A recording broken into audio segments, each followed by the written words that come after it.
Trump just left Beijing. No major trade deal, no tech agreement, no formal treaty signed. And yet, Beijing is celebrating. Because buried inside 3 days of banquets, military gun salutes, and handshakes inside China's most secretive government compound, something happened that neither side is fully spelling out. A $14 billion arms deal, already approved by the U.S. Congress to protect Taiwan, is now, in Trump's own words, a negotiating chip with China. 23 million people on a small island just heard that. This week, U.S. President Donald Trump traveled to Beijing for a 3-day state visit, his first trip to China during his current term. He met with Chinese leader Xi Jinping at Zhongnanhai, the walled compound at the heart of Beijing, where China's Communist Party leadership lives and governs, largely out of public view. The visit was billed as an opportunity to ease friction between the world's two largest economies, still recovering from the bruising trade war of last year, when tariffs and export controls flew in both directions and China tightened its grip on rare earth exports, rattling global supply chains. What followed was 3 days of pageantry, effusive praise, and what analysts are now calling a summit built almost entirely on atmosphere. Trump told Xi he was certain the two countries would have a fantastic future. Over a state banquet, he described the U.S.-China relationship as one of the most consequential in world history. But here's what didn't happen. No landmark trade deal, no resolution on technology exports, no formal military agreement, no public joint statement on the issues that have kept both countries at each other's throats for years. What did happen on Taiwan is a different story entirely, and that's where this gets genuinely significant. If you want precise, fast, fact-grounded coverage of stories like this one, subscribe now, because this situation is moving and the next development could arrive within hours. Let's go through the timeline carefully because the sequence matters here. Trump arrived in Beijing. Chinese officials choreographed the arrival with deliberate precision. A military gun salute, ceremonial fanfare, and a rare entry into Zhongnanhai itself. That venue alone sent a message. This compound is not a tourist site. It is not a conference hall. Getting a foreign leader inside those walls is a diplomatic statement about standing and mutual recognition. And Trump didn't arrive alone. He brought a delegation of top American business executives, some of the most powerful CEOs in the country. He told Xi, according to reporting from the visit, that they were there to pay their respect to Xi and to China. Read that sentence again. Not to negotiate, not to represent competing interests, to pay respect. Xi Jinping's foreign policy apparatus will circulate that framing for years. The image of American corporate power being brought to Beijing as an act of deference is precisely the kind of signal Beijing sends to the rest of the world when it wants to project its own rising status. From there, the two leaders spent hours together across multiple engagements. Trump's tone throughout was warm, genuinely warm, not diplomatically tepid. He praised China. He praised Xi. He spoke about shared prosperity and a bright future for both nations. Beijing responded with a formal announcement, a new era of what it called constructive strategic stability between the two powers. The framing emphasizes cooperation and managed competition, a deliberate contrast to last year's open rivalry. Interestingly, the White House's own official readout did not use that specific phrase. But Secretary of State Marco Rubio, speaking to NBC News from Beijing during the trip, said the U.S. agreed with China's emphasis on stability, specifically, in his words, so that we don't have misunderstandings that can lead to broader conflict. That is a significant concession of framing. When you adopt another country's diplomatic language, even partially, you are lending it legitimacy. Then came Taiwan. On the very first day of the visit, Xi raised it directly. According to reporting from the summit, the Chinese leader told Trump plainly, if Washington doesn't handle Taiwan well, the entire U.S.-China relationship will be put in great jeopardy.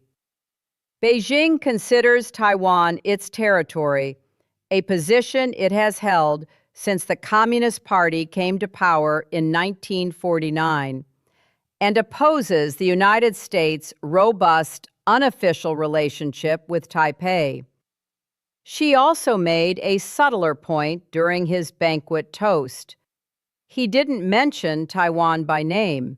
Instead, he drew a parallel between Trump's "Make America Great Again" and Xi's own vision of China's Great Rejuvenation, a term that in Chinese political context specifically encompasses bringing Taiwan under Beijing's control. Trump heard it.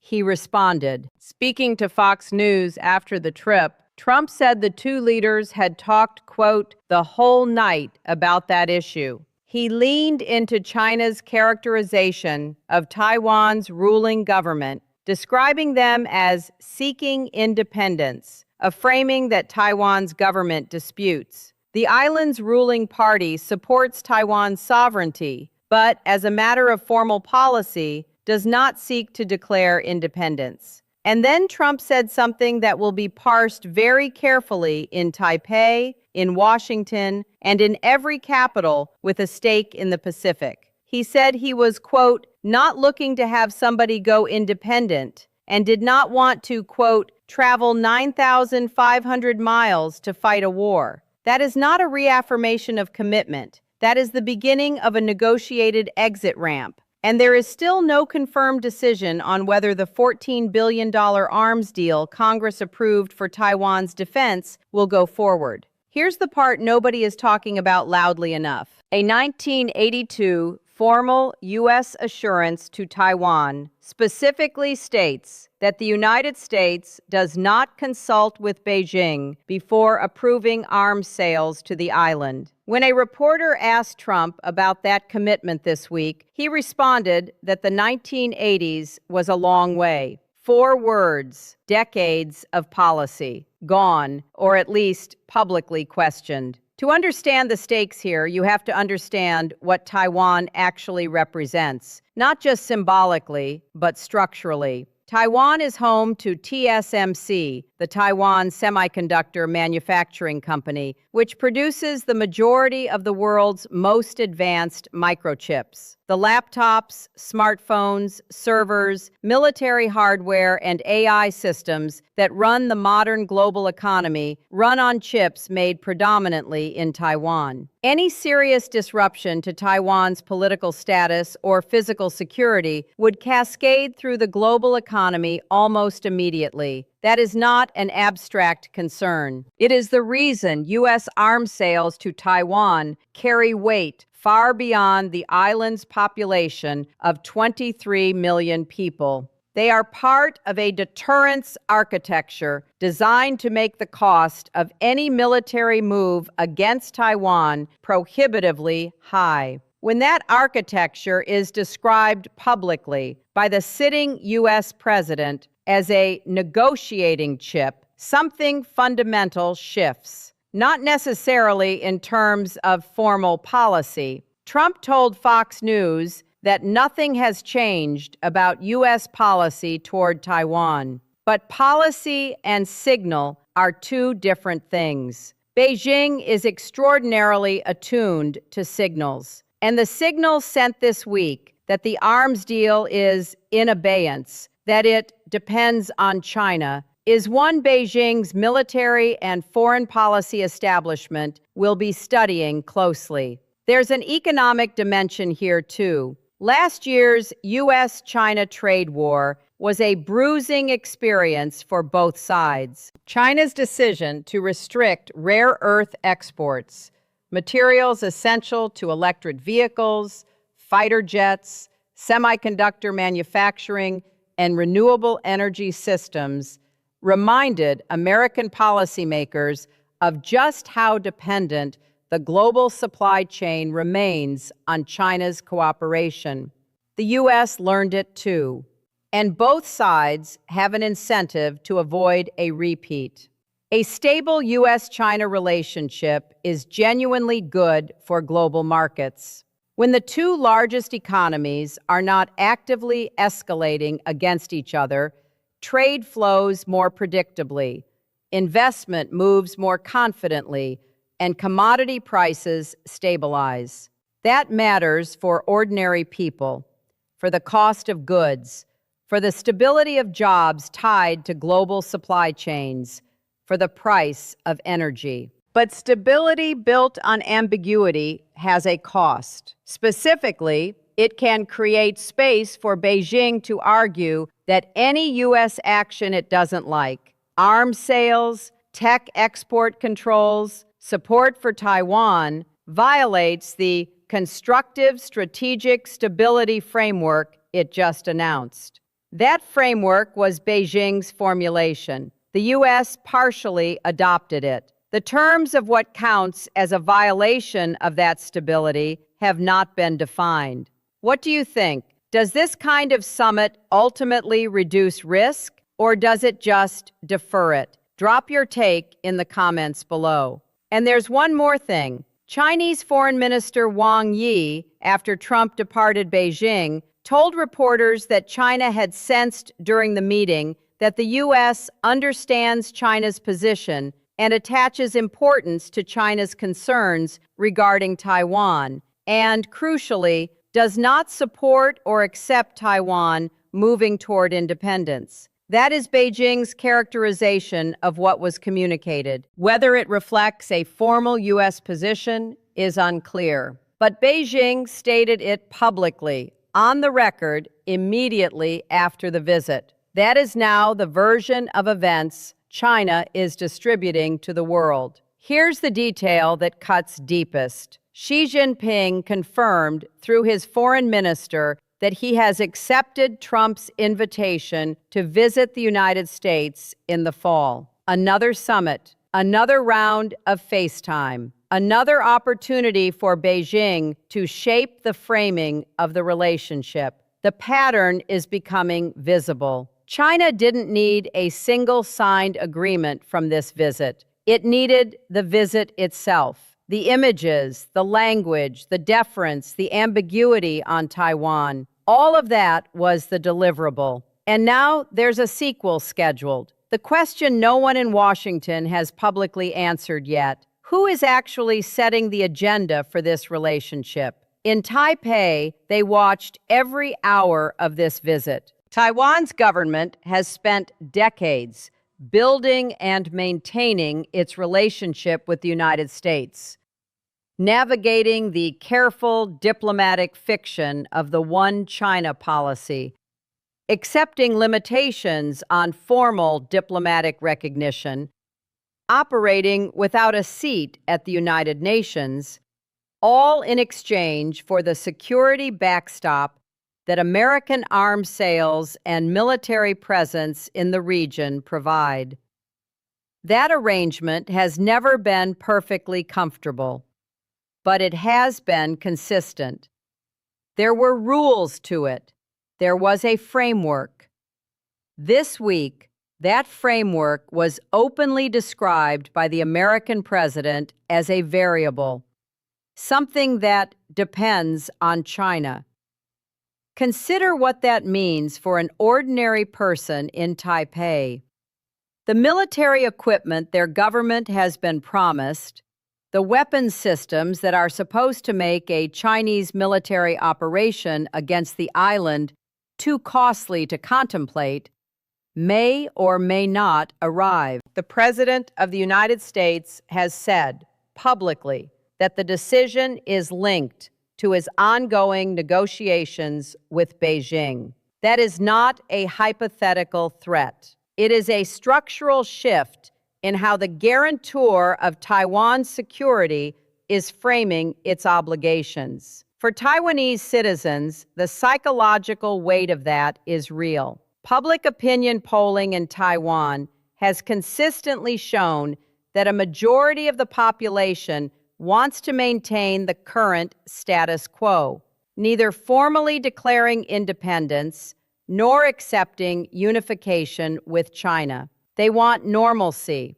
They want the right to determine their own future without external coercion. What this week's summit introduced, quietly, without a formal policy change, is doubt. And doubt in deterrence strategy is corrosive. Deterrence works when an adversary believes the cost of aggression is certain and high. When that certainty erodes, when the defensive guarantor starts describing its commitments as negotiable, the calculation shifts. For American companies with operations in Taiwan or with supply chains that depend on Taiwanese manufacturing, the ambiguity is also consequential. Business decisions about long-term investment, about where to locate production, about risk exposure, all of those are now made in a slightly different environment than they were a week ago. And for countries in the region, Japan, South Korea, the Philippines, Australia, all of whom have their own security relationships with the United States, this summit raises a version of the same question. When Washington negotiates with Beijing on Taiwan, what else might eventually become a chip on the table? These are not comfortable questions. They don't have clean answers. But they are the questions being asked in foreign ministries across the Indo-Pacific right now, quietly, carefully, without press releases. Meanwhile, in Beijing, the official reaction was satisfaction. State media framed the summit as a demonstration of China's global standing. Xi's great rejuvenation narrative received what amounts to an implicit endorsement from the American president, who arrived with his country's most powerful business figures, spent 3 days in effusive dialogue, and left without placing any formal demands on China's behavior. For Xi domestically, this is significant. China's economy has faced real headwinds, a property market crisis, youth unemployment pressures, and the scars of last year's trade war. A summit that projects national prestige, demonstrates diplomatic equality with the United States, and produces a warming relationship with a major trading partner, addresses a genuine political need. The choreography of the visit was not accidental. The gun salute, the Zhongnanhai setting, the banquet, the toast, these were all carefully designed moments, and Trump appeared to respond to them in exactly the way Beijing hoped. With warmth, with praise, and with enough ambiguity on the hard issues to give China room to frame the outcome favorably. Trump said he will make a decision on the Taiwan arms deal over the next early, short period of time. That window is now open, and both Taipei and Beijing are watching it with very different hopes. If the deal goes through, China will have to decide how to respond. It has already framed the summit as evidence that the U.S. does not support Taiwan moving toward independence. Any arms transfer would require Beijing to reconcile that framing with reality. If the deal is paused or canceled, it will be the largest concrete concession to China on Taiwan in decades, and the ripple effects across the entire Pacific Alliance system will not be small. Xi is now coming to the United States in the fall. Round 2 of this diplomacy will happen on American soil. And the terms being set right now: the constructive strategic stability framework, the ambiguity on arms, the quiet acceptance of China's Taiwan framing, will all be the baseline from which that conversation begins. The baseline, once established, is very hard to walk back. Step back from the immediate news cycle and look at the arc of what happened this week. For decades, U.S. policy toward China operated on a principle of strategic ambiguity, particularly around Taiwan. The United States never formally committed to defending Taiwan militarily, but it maintained enough of a presence, enough arms transfers, and enough diplomatic weight to make the answer genuinely uncertain. That uncertainty was the deterrent. Beijing didn't know exactly what the U.S. would do, and that uncertainty raised the cost of any aggressive move. What this week introduced, incrementally through a series of statements rather than formal policy declarations, is a different kind of ambiguity. Not strategic ambiguity toward Beijing, but strategic ambiguity within Washington's own commitments. The arms deal described as a negotiating chip. The 1982 assurances described as old. The 1982 assurance was not a treaty, but it was a formal commitment that had guided policy for more than 4 decades. Questioning it publicly, casually, changes the diplomatic environment. There is also a structural reality worth naming. The summit produced no binding agreements. Trump said, "Nothing has changed on policy." Wang Yi said China sensed the U.S. understands its position. These two statements are not necessarily contradictory, but they are not the same statement either. Somewhere in that gap is where the actual U.S. position lives, and that gap has not been resolved. Intelligence agencies in both countries, and in every capital with a stake in the Pacific, will now be tasked with trying to understand what is actually happening inside that gap. What was communicated in private that wasn't said publicly? What commitments, if any, were implied? What signals were sent through tone, through venue, through the decision to bring American CEOs to Beijing in a posture of deference? These are not questions that get answered in press briefings. They get answered over months and years as decisions accumulate. What geopolitical analysts and regional governments will be watching in the coming weeks: whether the Taiwan arms deal advances, stalls, or quietly disappears; whether U.S. diplomatic language on Taiwan shifts further toward China's framing; whether Xi's fall visit to the United States results in additional language that narrows Washington's room to maneuver. And underneath all of this, the thing that doesn't get said in banquet toasts is a simple, hard reality. China is on a timeline.